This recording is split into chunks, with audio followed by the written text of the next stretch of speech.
Halo Sobat Ceritaku, selamat datang di Ceritaku. Bertemu lagi dengan saya Lia. Mungkin Sobat Ceritaku sudah pernah nonton Ceritaku episode terdahulu ya, tentang bertahan melewati badai. Nah, ada saya tuh di situ. Tapi kalau Sobat Ceritaku belum pernah nonton nih, coba nanti nonton ya, nih linknya ada di sini ya. Oke, untuk episode kali ini kita akan membahas salah satu profesi keuangan yang dibina oleh Pusat Pembinaan Profesi Keuangan, yaitu penilai publik.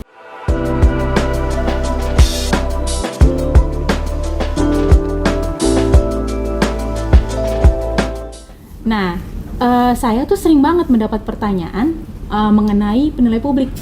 Misalnya, bagaimana sih caranya menjadi penilai publik? Atau latar belakang pendidikannya tuh ada spesifikasinya nggak sih? Di samping saya, sekarang sudah hadir nih Pak Desmardam ya. Halo Pak. Halo Fisbam. Ya, beliau merupakan salah satu penilai publik senior nggak ya Pak? Jangan dibilang senior lah. Oh iya, ya. Masih muda ya.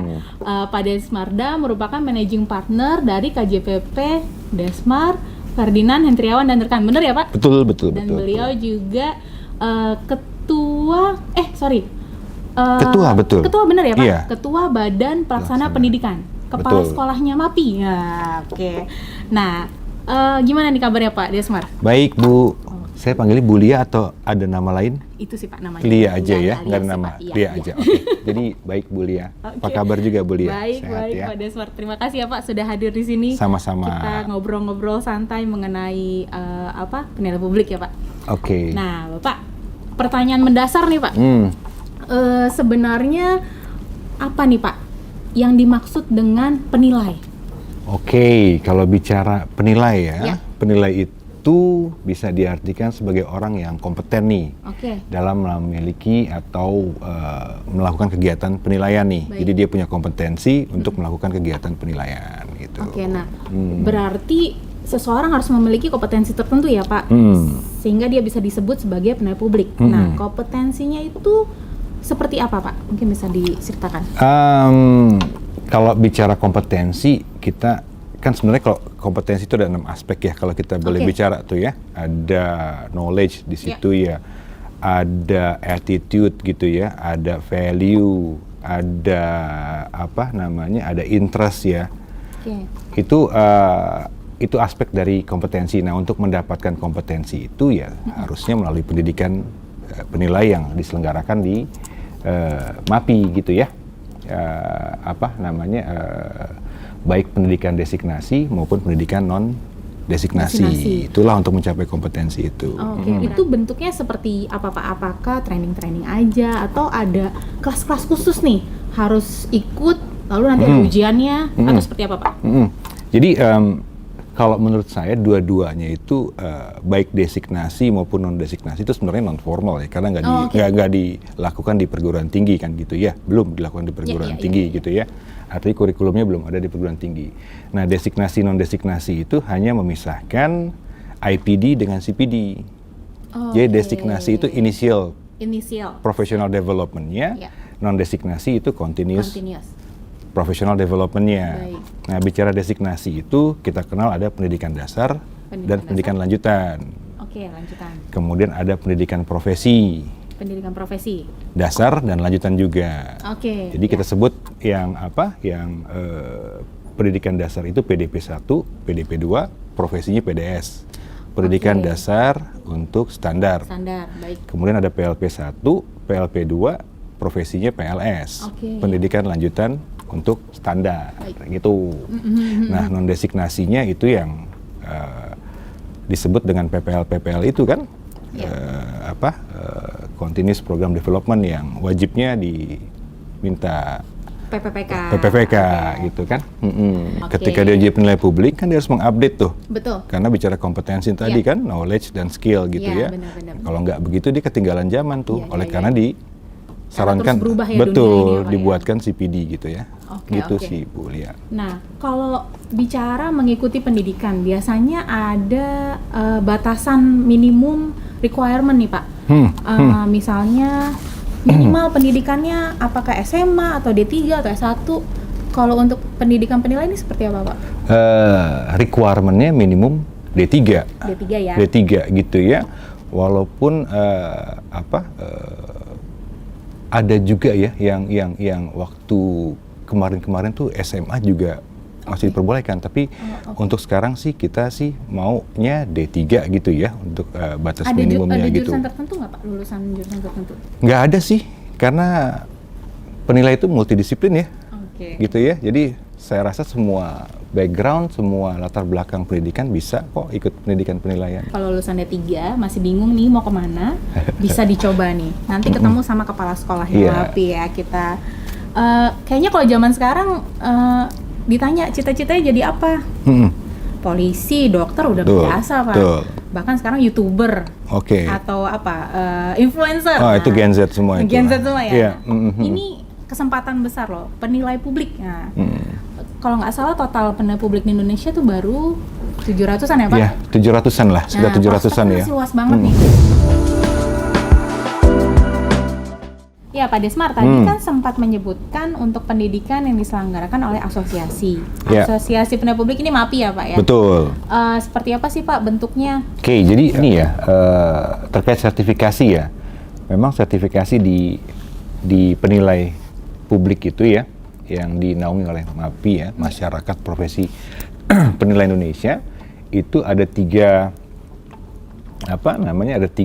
desain gitu ya. Yang pertama adalah penilai bisnis, penilai properti, kemudian penilai properti sederhana. Kemudian ada juga personal property itu. Oh iya, betul. Gitu ya. Nah itu garis besar pendidikannya sih hanya dibagi dua. Bu Lia, pendidikan untuk bisnis dan properti. Karena bicara properti penuh gitu ya, personal property dan properti sederhana itu sama-sama properti. Jadi designasinya sama tuh. Basicnya sama. Jadi hanya dua tuh jalur pendidikan yang dimiliki oleh MAPI untuk mencapai sertifikasi tuh. Properti dan bisnis. Itu. Mengikuti PDP 1 nih Pak. Apakah harus jadi anggota MAPI? Nah itu dulu deh. Nggak perlu sih. Nggak perlu ya? Yang penting nanti daftar di website, nanti akan diberikan nomor khusus tuh, non-anggota gitu ya. Nanti setelah dia lulus PDP 1 misalnya begitu ya, baru dia bisa apply sebagai anggota. Gitu ya. Pilihan pertama juga bisa, kan makanya pendidikan itu ada bayarannya itu ya, registration fee-nya itu bisa untuk anggota dan non-anggota kan. Artinya lebih murah dong. Anggota lebih murah pastinya gitu ya. Kalaupun dia mau jadi anggota di awal, nanti dikasih nomor anggota yang menggunakan nomor anggota afiliasi. Jadi ada letter A-nya di tengah gitu ya. Tahun, kemudian letter A baru nomor MAPI-nya. Misalnya 2022 A baru nomor MAPI-nya gitu.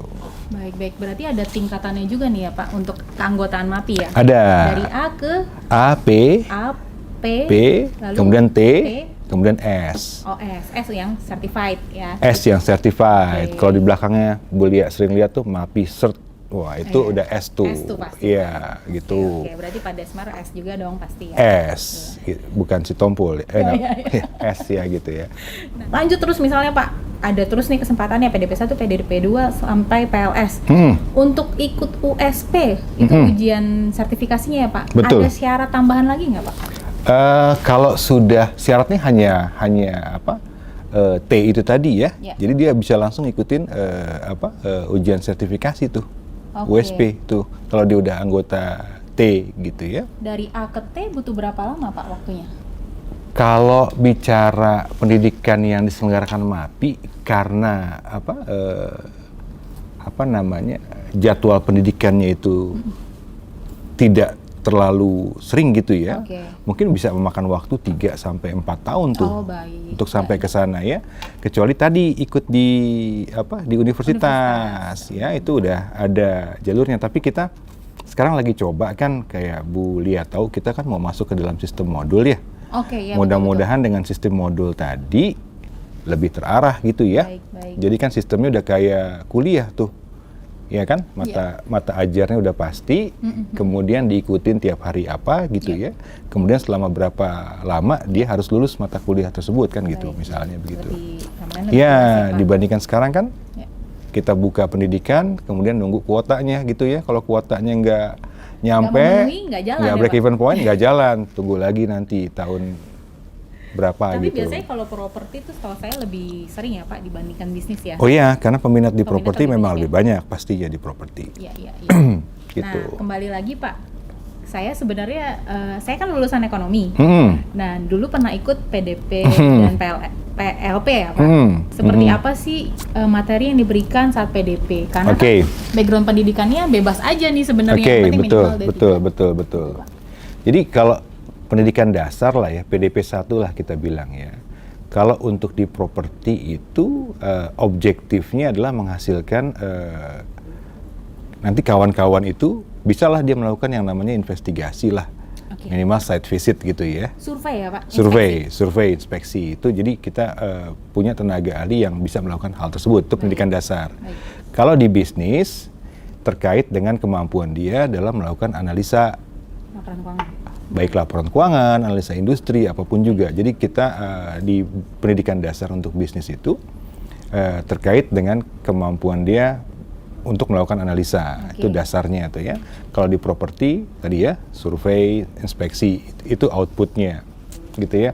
Kalau untuk pendidikan lanjutannya itu udah tahapan implementasi lah ya. Iya. Mengetahui pendekatan apa aja yang di dalam penilaian gitu ya. Kita bahas di pendidikan lanjutan ya, pendidikan lanjutan 1 misalnya. Pendidikan lanjutan kedua itu PLP 2 itu baik bisnis maupun properti itu biasanya terkait dengan studi kasus. Bagaimana mengimplementasikan pendekatan yang ada yang diterima, dipelajari di PLP 1 gitu. Gitu. Itu outputnya ya Pak. Outputnya, objektifnya lah. PDP 2 diharapkan udah jadi tenaga survei yang mumpuni ya Pak?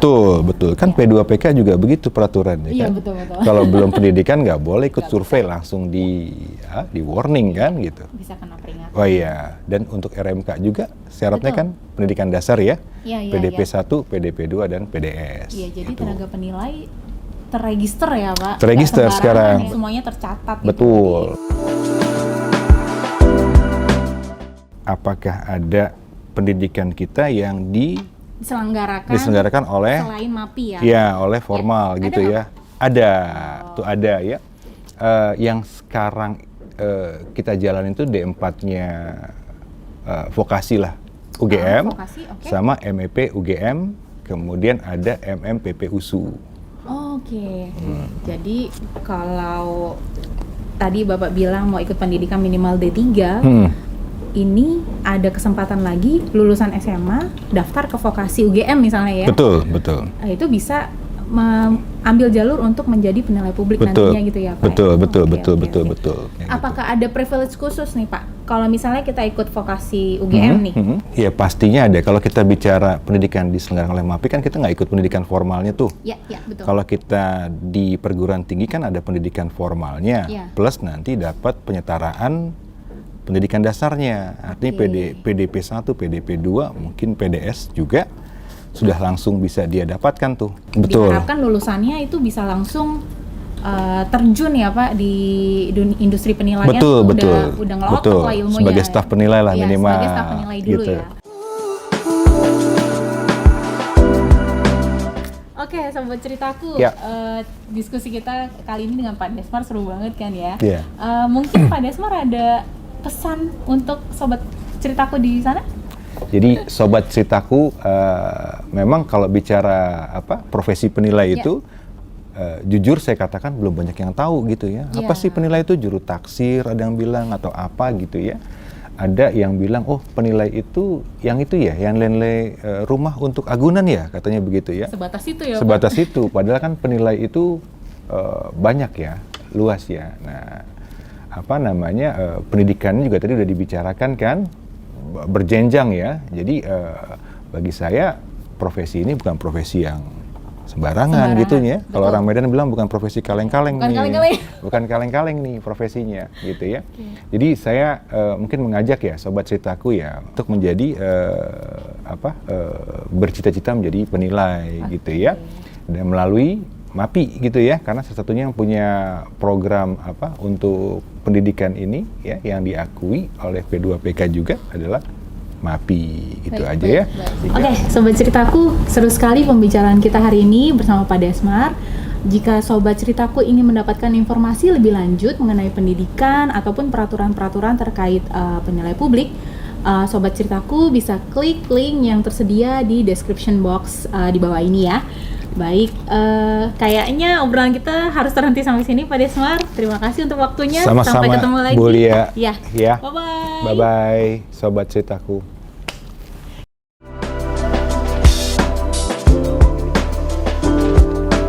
Kameranya kemana lihat ini? Sini. Sini, Aja, Pak. oke, siap.